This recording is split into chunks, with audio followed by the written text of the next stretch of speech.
Hello and welcome to the Women Arise podcast. I'm your host, Reverend Healy Hicks, and with me today is internationally renowned author, writer, Trisha M. Terrell. You'll find her pen name is P.M. Terrell, and today I'm going to be calling her Trish. So, welcome, Trish, and I'm so happy to have you on today so that we can talk about your latest book. Well, thank you so much for having me today. I'm very excited to be here. Well, it's good to have you with us. And for our listeners, I just want to give you a little bit of background on Padlocked. So, first of all, you'll find it on Amazon or any other online streaming book download service. And I want you to know a bit about it. So, this is a historical novel. And in it, you'll find several different characters who each come to a near death situation at the beginning of the novel and are faced with a gate that is padlocked. This is not just history, which is set during World War II, but it is also something that carries so many poignant and meaningful lessons and powerful lessons for us here today. So, Trish, I want to go ahead and begin by asking you, what was the inspiration for this book? Well, I was writing a different book entirely, one set in contemporary America, and I had this dream where I dreamed this entire story from beginning to end. It takes place in Poland during the Nazi invasion of 1939. And in my dream, it was as if I was in Poland from 1939 until 1945. And I've never been to Poland before. I am a history buff, but not necessarily World War II, and especially not the Eastern European theater. So it came as a real surprise to me. And the next morning, I was thinking about it and all of the thousands of details that I dreamed. And I asked God if it was meant for me to write this book. And if it was, how would I ever remember the thousands of details? And I heard this voice in my head say, "You won't remember, but I will." So I took that as a sign that God really wanted me to write this book. So that's what I did is I switched straight over to writing Padlocked. That's incredible, Trish. There's so many historical details in this book that we might not have ever learned in history lessons. Tell me a bit about your research and how you were able to pull all of those pieces together as well. Well, I started out by writing down, what I remembered from the dream. And then as I began to write, literally every single page that I wrote had hours of research attached to it. And I stuck with legitimate research sites. So that meant libraries, educational institutions. Fortunately, in Poland, they have done a tremendous job of retaining information during World War II. So there were a lot of nonprofit historical societies and museums where I was able to find an incredible amount of information. Probably for every 1 hour of writing, I did maybe 40 hours of research. Wow, that's incredible. And each of the characters are so fully developed. I'm especially struck by the story of Agatha. And can you tell us more about her character and how she came to be? Well, Agatha in the first chapter is harmed by a grenade that explodes as the Ukrainians are liberating Auschwitz. And she finds herself in another realm, and she's told that she needs to go back to the beginning of World War II and look at all the decisions that she made. When she goes back, it's actually as a 6-year-old before World War II, when her mother dies in childbirth, giving birth to her younger sister, Elsa. So at the age of 6, Agatha becomes not only a big sister, but a mother figure to her sister. And her mother was Christian, her father was Jewish, and Agatha and her sister were born in Eastern Germany. But upon her mother's death, her mother's family banished them from their village because of her father's Jewish heritage, and they went to Warsaw. When World War II breaks out, Warsaw has the highest concentration of Jews in all of Europe. And the Nazis surround Warsaw. And during that period of time, Elsa and Agatha are separated. Agatha finds out that Elsa has been taken by train south, which means toward Krakow, and she sets out on foot trying to find her sister. A train ride is only a few hours from Warsaw, but Agatha's journey is far longer and takes her into a tremendous amount of danger where she has to make critical decisions, including really walking into hell to try to find and rescue Elsa. This is just such an incredible story, and you all have got to read this book. It is so worthwhile. Now, there's some pieces in it that are really difficult also for us to consider about the depths of hell that someone went through during that period. How did you personally deal with the things that you were writing that were so very difficult and tragic? It it could have been an incredibly dark book, but I wasn't trying to write a book about the Holocaust. That's already been done, and Steven Spielberg has done a great job in bringing that to the big screen. But really, what the point is of the entire book is about the decisions that we make. Ordinary people facing extraordinary circumstances. And because of that, having to go in one direction or another based on the decisions that they made, and the impact that they have on other people. I had to do a couple of things in the book to prevent the story from becoming too dark. There is a character named Rafe who is yeah, I did too.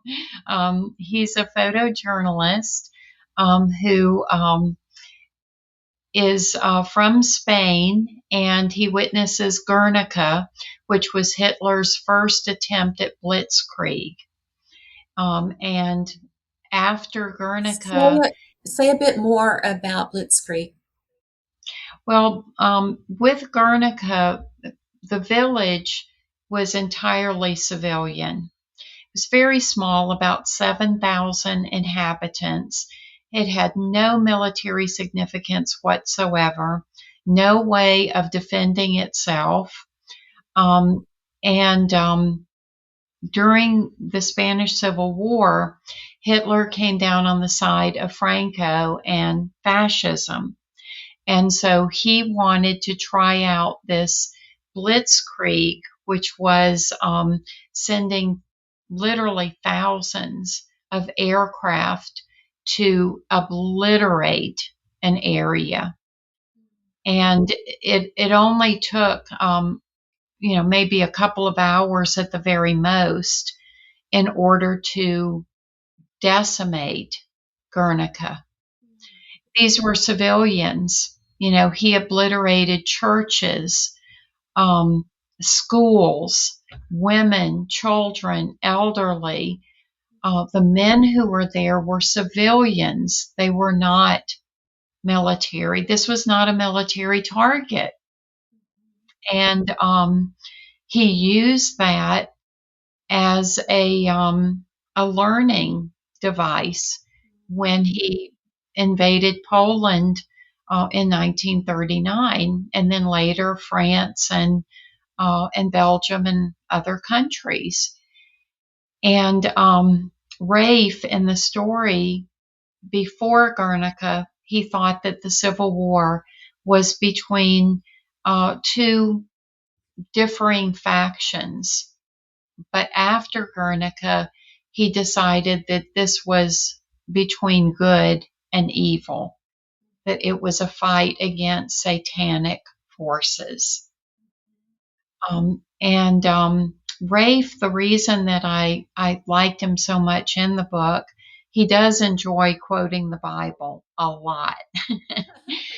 But he also brings comic relief when we need it the very most. And it shows that even in the darkest of times, love is there. Love with Agatha and her sister, Rafe, and Hank. Hank is another photojournalist and who loves his family dearly. And Rafe often says things that we're thinking. When something happens that is just off the wall, he says out loud what we would be thinking, and he Yes, he doesn't mince does. words. He does not. And so that helped me from making the book too dark, as well as the themes of love that are also throughout the book, that shows that even in the darkest of hours, our souls are capable of love. Exactly. Exactly. So now on the flip side of that, we've got Max. Max, yeah. Yeah. Max is Polish, and he was bullied as a child. He's smaller than, his age should be. And he may have a complex about, being just physically small and bullied. So when he sees a television show of the Hitler Youth marching in Germany, he decides that he's going to join the Polish version of Hitler's Youth. And of course, it's very much, undercover because it's against the law in Poland. But when the Nazis invade, he positions himself to be of use to them. And as the story progresses, he becomes darker and darker because every decision that he makes places him on a path that becomes the point of no return for him. Yes. Yes, which is tragic. I want to ask you also about the use of drugs by those who were in the military forces. Well, Pervitin is the drug that I use in the book, and there were several versions of it. In Germany, before World War II, Pervitin was an over-the-counter drug, just like Bayer aspirin or ibuprofen is in the United States. And it was used by people who needed to remain alert, which meant that surgeons facing long days of surgery, students who were cramming for their finals, long haul truck drivers, airplane pilots, anyone who really needed to remain alert could just go into any pharmacy and purchase Pervitin over the counter. And during Blitzkrieg, the run up to Blitzkrieg, military top brass realized that one of the disadvantages to humans in war is that troops need to have sleep. They get tired. But Pervitin, one pill, allowed them to go for 5 days with no sleep. And so they began to issue Pervitin to troops, and they instructed them to take a pill, and they would go for 5 days, and then if they started to crash, take another pill. Well, Pervitin, along with the others like it, was methamphetamines. And if you took one, it made you alert. It made you hyper alert to sounds, what's going on around you. But as you continued to take it, you became addicted. And the more you took it, the less control you had over yourself and the more aggressive you became. I'm not going to say that, Germans who committed atrocities were on drugs. We don't know. Every case is individual, but certainly there was a lot of evidence that it played a huge part in how vicious the Germans were as they invaded different countries and committed Yes. those atrocities. Yes, because it's so hard to understand how human beings can do these things to each other. And so, trying to figure out like what happened within the brain. Um, I know from some of the work that I've done in Triumph Over Trauma that there is identified a hate circuit in the brain where basically when you see someone or something that you hate, your empathy shuts down. So if you don't have empathy, then you might just see somebody else as nothing more than a cockroach or nothing more than just any bug to be squashed. Um, and so it's so puzzling to me always to think about how people can harm one another in such graphic, horrible, demeaning, oppressive ways.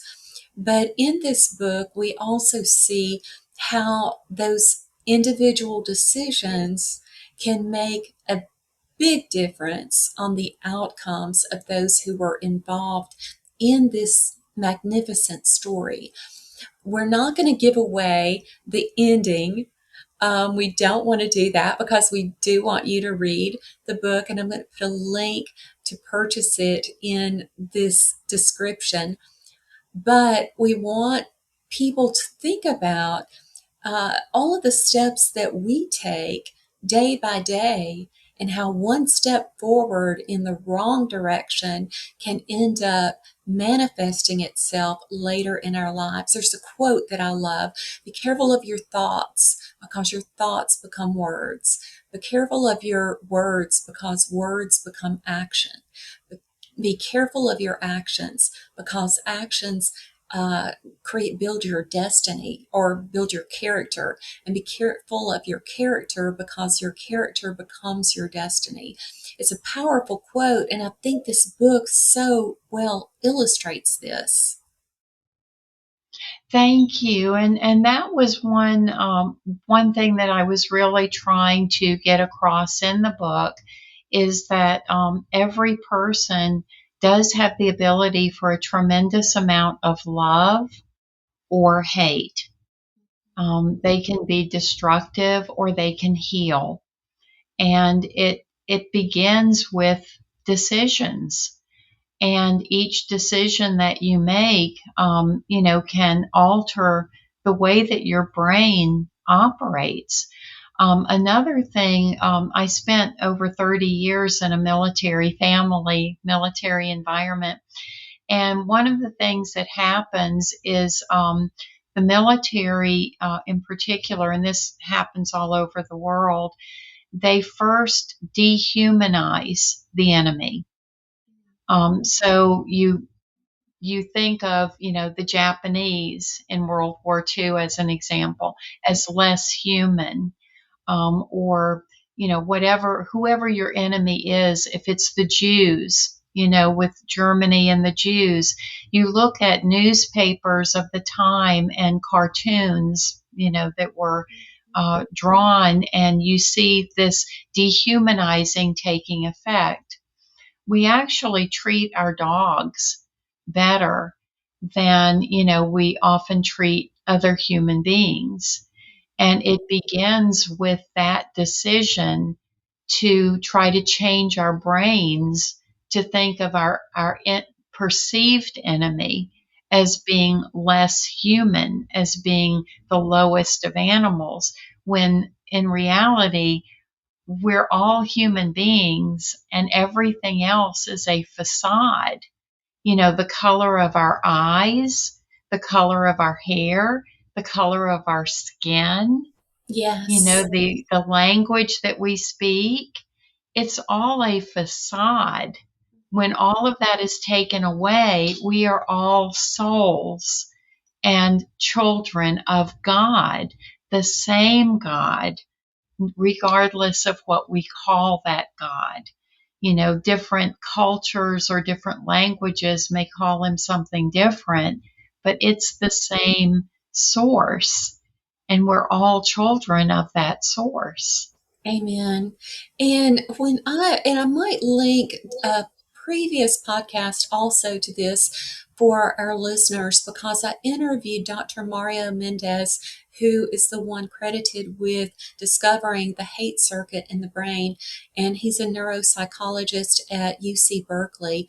And we talk in that podcast about the way to break through hate is through breaking through that facade and starting to engage the other, whoever the other is, to start to see that we are brothers and sisters on this planet, and that we may have things in common, we may have things that we disagree with, but starting to rehumanize whoever the other is in your mind can then break through that hate circuit so that empathy is regained and we start to see one another as fellow human beings. As Charles Dickens would say, fellow passengers to the grave. But these are things that we need to do here today to break through the divisiveness in our nation and around the world.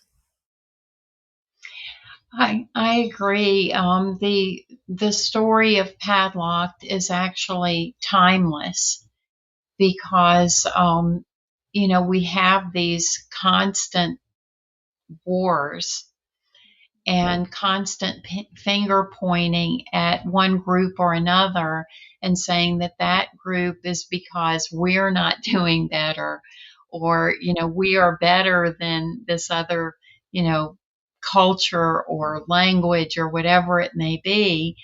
um, it's a timeless message, and it's something that we cannot make the decision once, but we need to make it consistently because the temptation is always there.